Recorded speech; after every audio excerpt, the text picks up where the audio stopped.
Dear viewers, a very good morning to all of you. Myself, Sukhwinderpal Singh, Senior Lecturer, Department of Electronics and Communication Engineering, Government Polytechnic College for Girls, Ludhiana, on behalf of Department of Technical Education and Industrial Training, Punjab, and Punjab EduSet Society, the initiative taken by them to teach the polytechnic students through EduSet.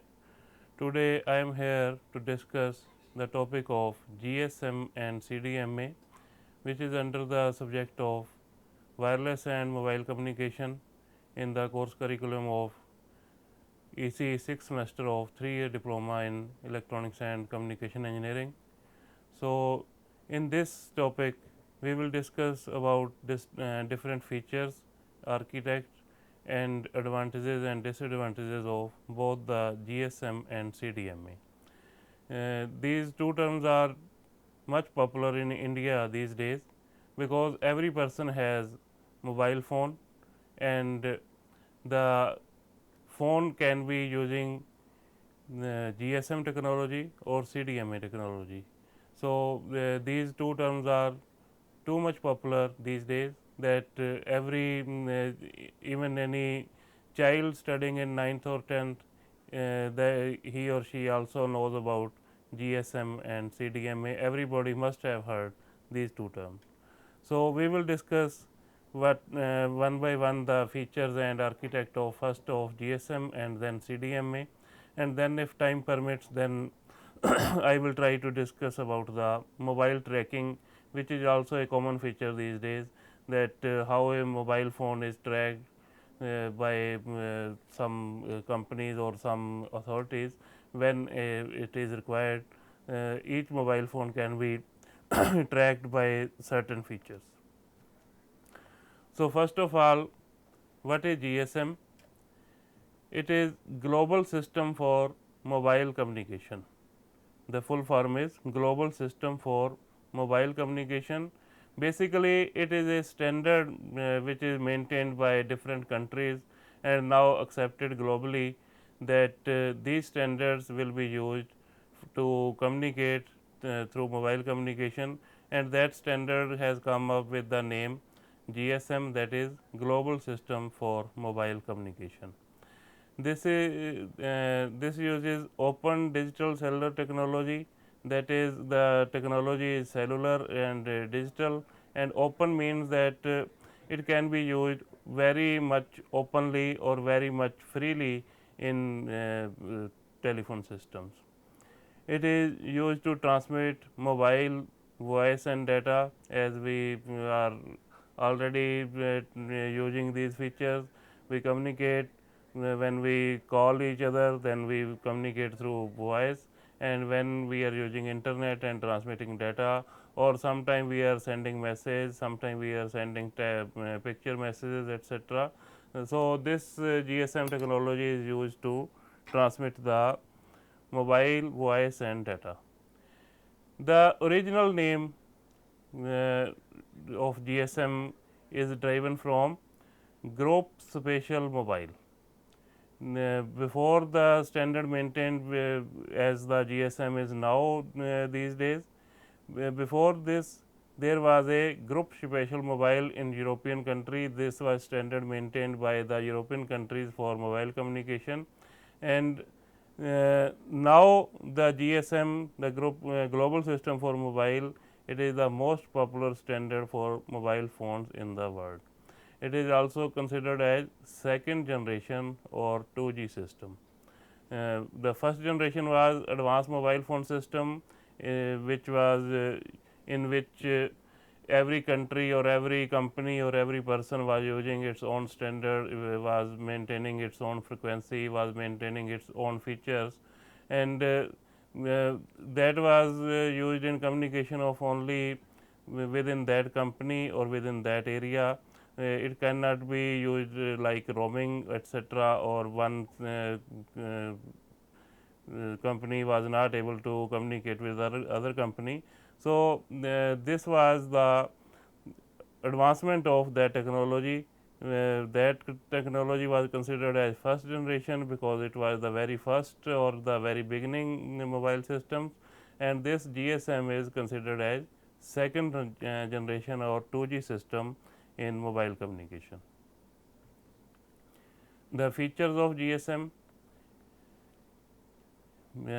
as I have already discussed, it is basically the international standard for mobile service, as the name implies, global system for mobile, and it offers number of services like voice, SMS, fax, voicemail, and call forwarding and caller identification, and it has high mobility, it has higher capacity, and it has worldwide roaming facility. So, these are the features of GSM. That is why the GSM system is more popular these days, as in compared to any other system. Basically, the GSM uses the TDMA and some feature of FDMA, that is time division multiple access and frequency division multiple access. The TDMA implies as the whole spectrum is given to the user for a certain period of time. For a fixed duration or for a finite duration, we can say the whole spectrum, whole frequency spectrum is allotted to a user. So, that has a certain problem that one user can transmit only for a fixed duration, and in FDMA it has its full form is frequency division multiple access. Here the spectrum is used is given allotted to use to by any user for a whole time, but the frequency is divided. The whole spectrum is divided into subsystems or subspectrums, and that are allotted to a user to use for a whole time.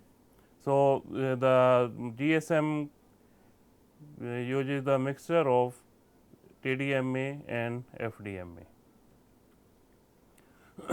Here are the frequency bands in GSM.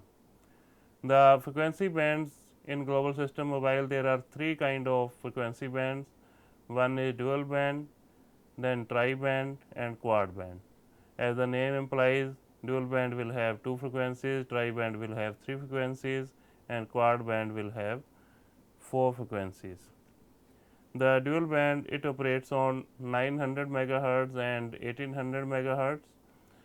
The mobile phone supporting dual band can be used in world where 900 megahertz and 1800 megahertz frequencies are being used. The dual band mobile phone which have the feature of dual band, they can be used in world where these two frequencies are being used, and these are found in all continents, usually Europe, Asia, Africa, Australia and South Africa, where the population is there. In all continents, these two bands are used to operate the GSM.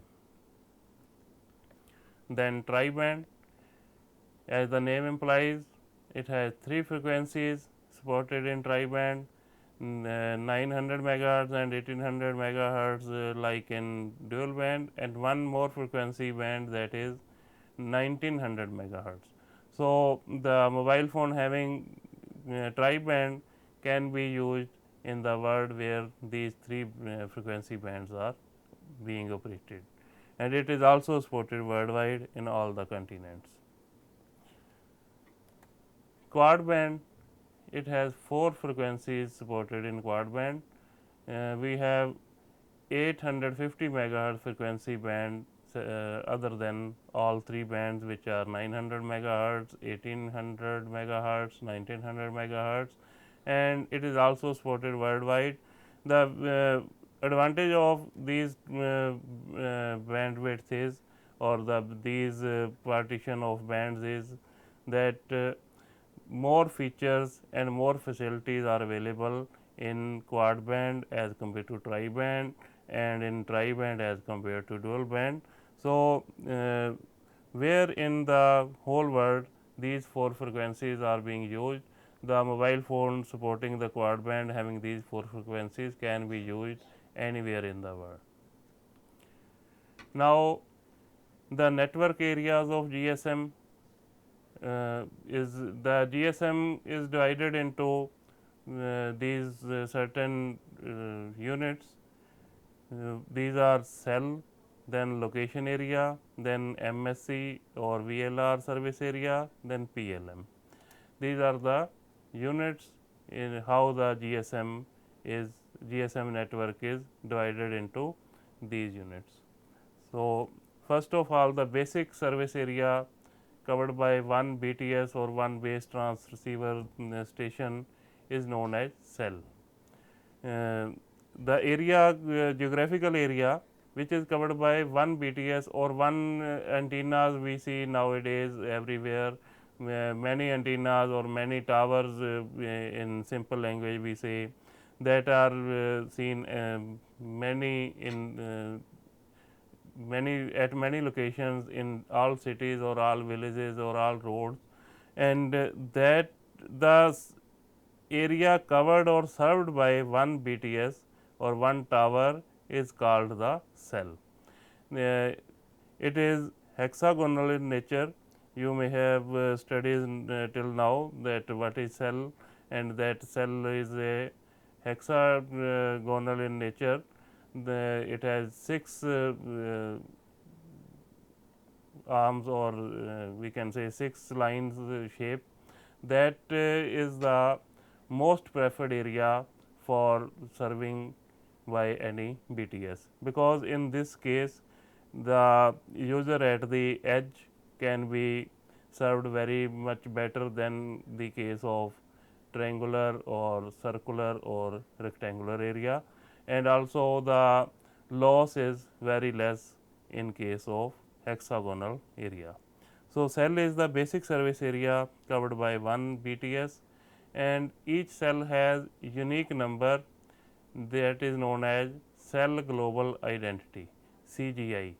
The globally or internationally, each cell or each unit area which is covered by one BTS has cell global identity CGI. So, throughout the world that number will be same for that area. So, anybody or any company or any person can locate that now the mobile is present in which area through with the help of that cell global identity. Then location area, this is the group of cells. When the certain group of cells is there, then this is known as location area, and that this is the area which is paged when a subscriber get incoming call. When the call process is there, the MSC came to know that the called number is present in that location area, and that location area will be paged when the subscriber gets incoming call. And each location area is also provided a location area identity and is served by one or more BSC. The base station controller, each location area is provided a as the cell is also provided its identity, location area is also provided its individual identity, that is LAI, and is served by one or more base station controller. Then PLM, it is the area covered by one network operator, and it can contain one or more main switching centers or MSCs. This is the basic architecture of GSM system, global system for mobile. Here we are seeing it is divided into 3 subparts. One is base station subsystem, and the second is network switching subsystem, and third is public networks. In base station subsystem, there are BTS, that is base transceiver station, which are in simple language we call them as tower. This is base transceiver station, and each BTS serves a cell, and this is the MS known MS is the mobile station. The mobile station has the mobile equipment and the SIM, that is subscriber identity module. These two after combination becomes mobile station. The mobile station can be stationary, or it can be in the hand of a person walking from one place to other, or it can be in any vehicle moving from one place to another, like car, scooter, anything else. So, each cell is served by one BTS, and one BSC, that is base station controller, it can control more than one BTS, and this is the part of base station subsystem. And then this is network network switching subsystem. Here MSC, that is the main switching center, is the main part here, and it contains home location register, visitor location register, and authentication. The home location register, it contains the every detail of the user, its address, name, etc., identification, and VLR is the visitor location register, that is a user when goes in roaming from one place to another, or any other user comes from other MSC to this MSC, and this is the authentication, that is the validation of the user is made by authentication, and this is all these features are contained in the main switching center, which is the main part of any service providing company.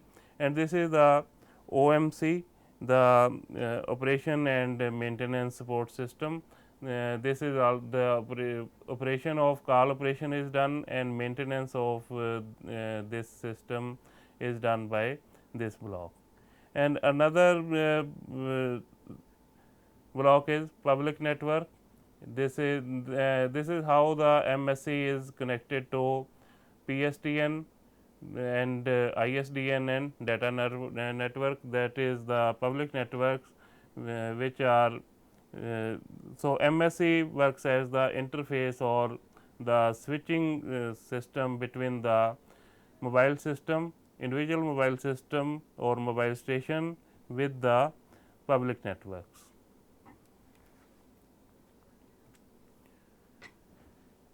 Now, the each block is discussed one by one of GSM network stages.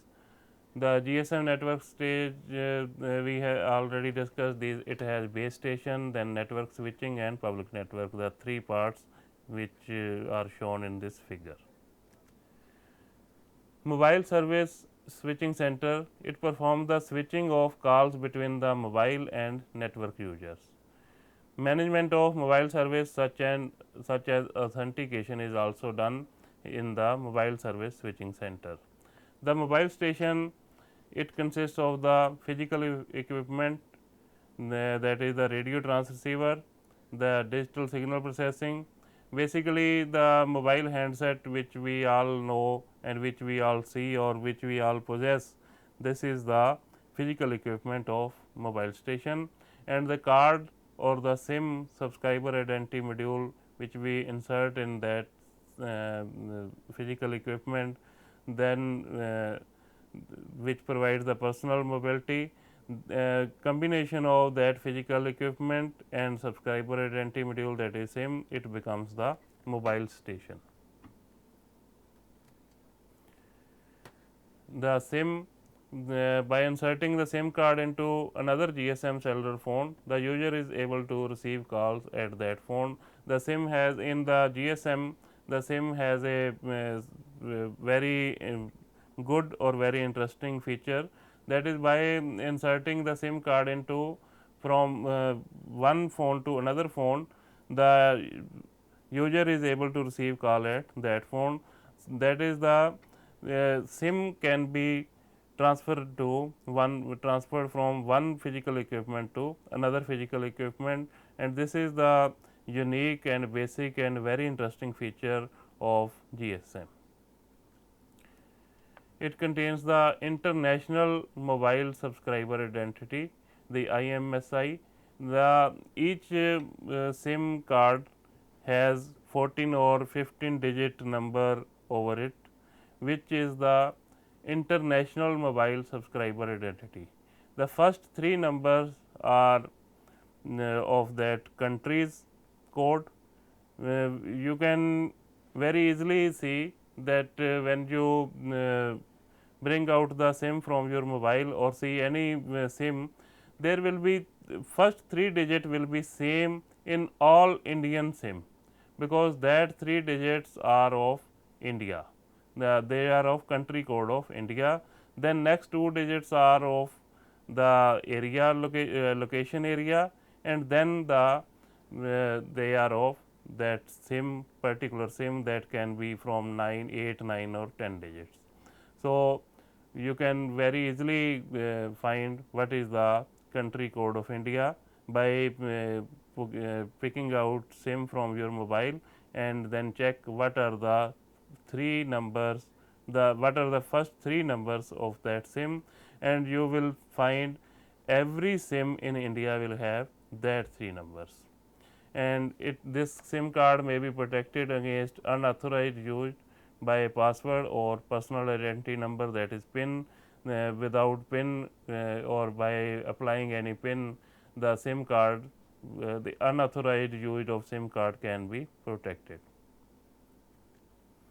Base station subsystem, it contains two parts, as we have seen. One is base transceiver system, that is the tower, and the base station controller.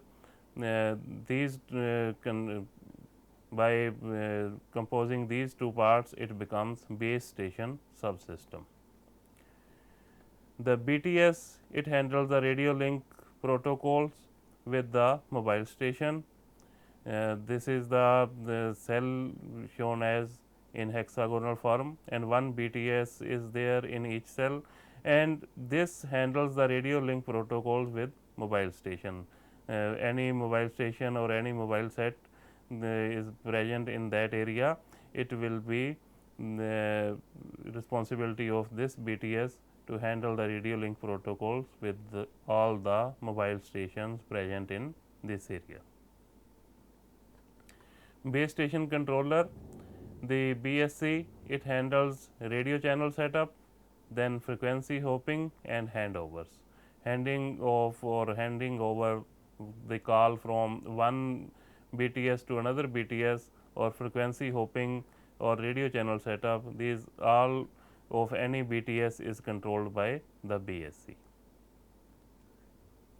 The BSC is the connection between mobile and the mobile service switching center. Here the mobile is present in this BTS area, and BSC is the connection between main switching center and the mobile station through BTS. The BTS, one BSC serve more than one BTS. So, any mobile present in the area served by one BSC is is connected by the MSC with that BSC. The BSC and BTS has the following functions or physical element located in each other. In base station controller, it has base station controller processor, then control of BTS, one or many, then radio resource management, handoff management and control, whereas each BTS or base transceiver station contains its BTS processor, radio transceivers, equalizers, channel coders, transcoders, encryption unit, interleaving and de-interleaving, combiners and preselectors.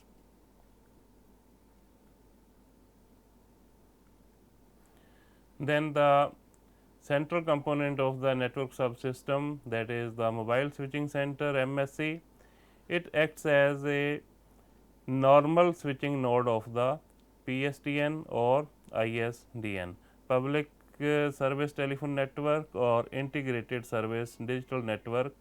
So, the MSC is the switching node of the public networks with the mobile station. The role of MSC is registration, authentication, location updating, handovers, call routing to a roaming subscriber. These are the functions of any main switching center.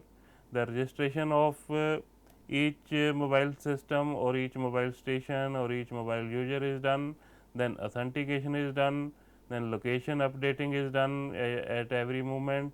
Handovers are the main function of MSC, that is call of the user moving from one BTS to another BTS is handed over without interrupting or without disconnecting the call, is the very much responsibility or very high responsibility of MSC, and call routing to a roaming subscriber is also done in the MSC.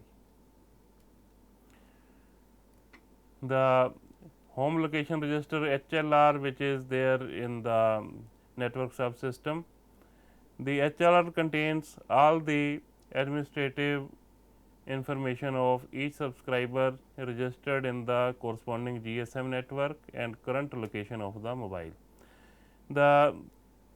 All the administrative information of each subscriber, that is its name, address, other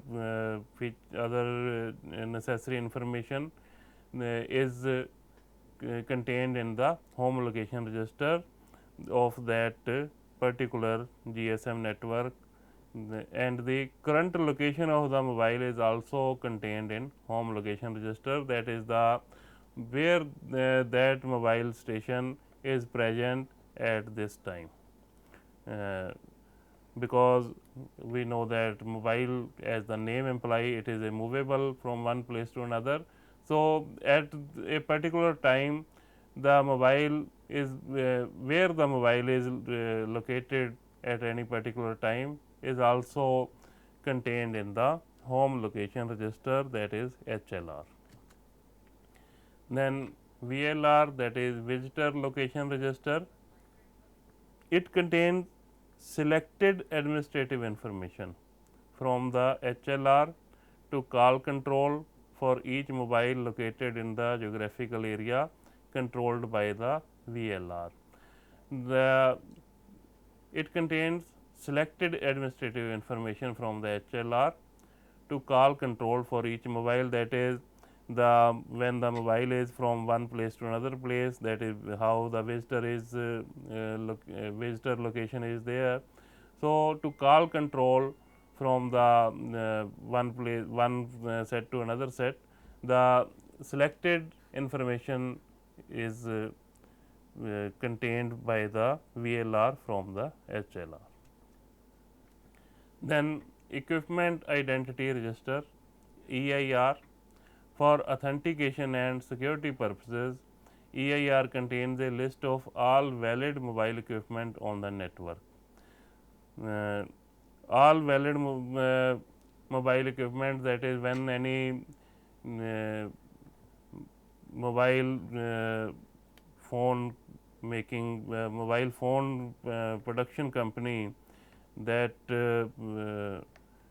is manufacturing certain mobile equipment, then each mobile station is given its equipment identity, that is known in internationally it is identified IMEI code, that is International Mobile Equipment Identity. Only nowadays due to security purposes, only those mobile phones or only those mobile stations are allowed to switch on or are allowed to be able or be or to allowed to perform the call operation in any network which have valid IMEI number, because this is without this there were several security threats to many countries. So, it is now mandatory for all companies which are manufacturing mobile sets, that they provide a unique IMEI, that is International Mobile Equipment Identity Number, to each mobile set. Uh, so, this equipment identity register contains the IMEI numbers, and only the valid mobile equipment will be working or will be allowed to perform the call features. Those sets which are not registered by